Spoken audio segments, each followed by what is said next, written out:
മഹാനായ അബ്ദുല്ലാഹ് ഇബ്നു മസ്ഊദ് റളിയല്ലാഹു അൻഹു മഹാനവറുകളെ രോഗബാധിതനായി മരണശയ്യയിൽ കിടക്കുമ്പോ മഹാനവറുകളെ ബഹുമാനപ്പെട്ട ഉസ്മാൻ ഇബ്നു അഫ്ഫാൻ റളിയല്ലാഹു അൻഹു സന്ദർശിക്കാൻ പോയി. മഹാനവറുകൾ അവിടെ നിന്ന് വല്ലാതെ കരയുകയാണ്. കബൽ തടത്തിലൂടെ കണ്ണുനീരൊഴുകുകയാ. മരണാസന്നനായി കിടക്കുന്ന അബ്ദുല്ലാഹ് ഇബ്നു മസ്ഊദ് റളിയല്ലാഹു അൻഹുവിനോട് ഉസ്മാൻ ഇബ്നു അഫ്ഫാൻ റളിയല്ലാഹു തആല അൻഹു ഖലീഫയാ മഹാനവറുകൾ പറഞ്ഞു, ഇബ്നു മസ്ഊദ് നിങ്ങൾ വിഷമിക്കണ്ട. എന്തിനാ മരണസമയത്ത് നിങ്ങൾ കരയുന്നത്? എന്തിനാ? അബ്ദുല്ലാഹ് ഇബ്നു മസ്ഊദ് റളിയല്ലാഹു തആല അൻഹുവിന് പെൺമക്കളാണ്. നിങ്ങൾ മരിച്ചുപോയാൽ നിങ്ങളുടെ പെൺമക്കൾ അനാഥരാകുമെന്ന് വിചാരിച്ചിട്ടാണോ? ഉപ്പ മരിച്ചാൽ പാവപ്പെട്ട പെൺമക്കളെ ഏറ്റെടുക്കാൻ ഒരാളുമില്ലല്ലോ എന്ന് കരുതിയിട്ടാണോ?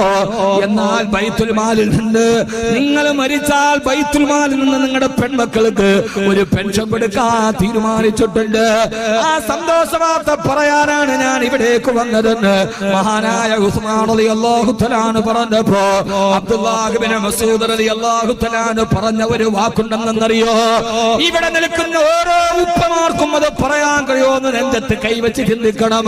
ഇബ്നു മസ്ഊദ് റളിയല്ലാഹു അൻഹു പറഞ്ഞു, ഞാൻ മരിച്ചു കഴിഞ്ഞാൽ എന്റെ പെൺമക്കൾ പട്ടിണി കിടക്കുമെന്ന കാര്യത്തിൽ എനിക്കൊരു പേടിയില്ല. എന്റെ മക്കൾക്ക് യാതൊരുവിധ ആപത്തും വരില്ലെന്ന് എനിക്ക് ഉറപ്പാ. ഉസ്മാൻ റളിയല്ലാഹു തആല അൻഹു ചോദിച്ചു, എന്തേ? കാരണം എന്താ?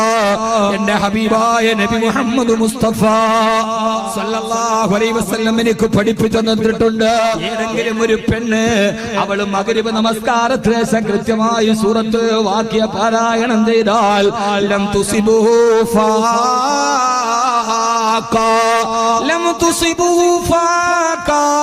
അവളുടെ ജീവിതത്തിൽ പിന്നെ ദാരിദ്ര്യം തൊട്ടുതൊടുകയില്ല. അവളുടെ ജീവിതത്തിൽ ഒരു ആപത്തുണ്ടാവില്ല.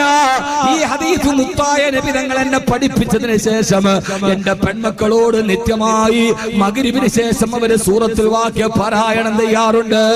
അതുകൊണ്ട് ഞാൻ മരിച്ചാലും എന്റെ പെൺമക്കൾക്ക് ദാരിദ്ര്യമോ ഒരാപത്തോ വരില്ലെന്ന് എനിക്ക് ഉറപ്പാണെന്ന് മഹാനായ സയ്യിദുനാ അബ്ദുല്ലാഹ് ഇബ്നു മസ്ഊദ്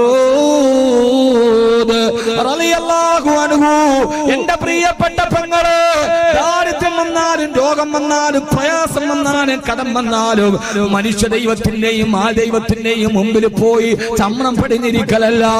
നിന്റെ സുബഹിക്ക് ശേഷമുള്ള നിന്റെ മഗ്രിബിന് ശേഷമുള്ള സൂറത്തുൽ വാഖിയ ലം തുസിബുഹു ഫാക ലം തുസിബുഹു ഫാക ആ വീട്ടിൽ പിന്നെ പ്രയാസങ്ങൾ ഉണ്ടാകില്ലെന്ന് ലോകൈക ഗുരു നബി മുഹമ്മദ് മുസ്തഫ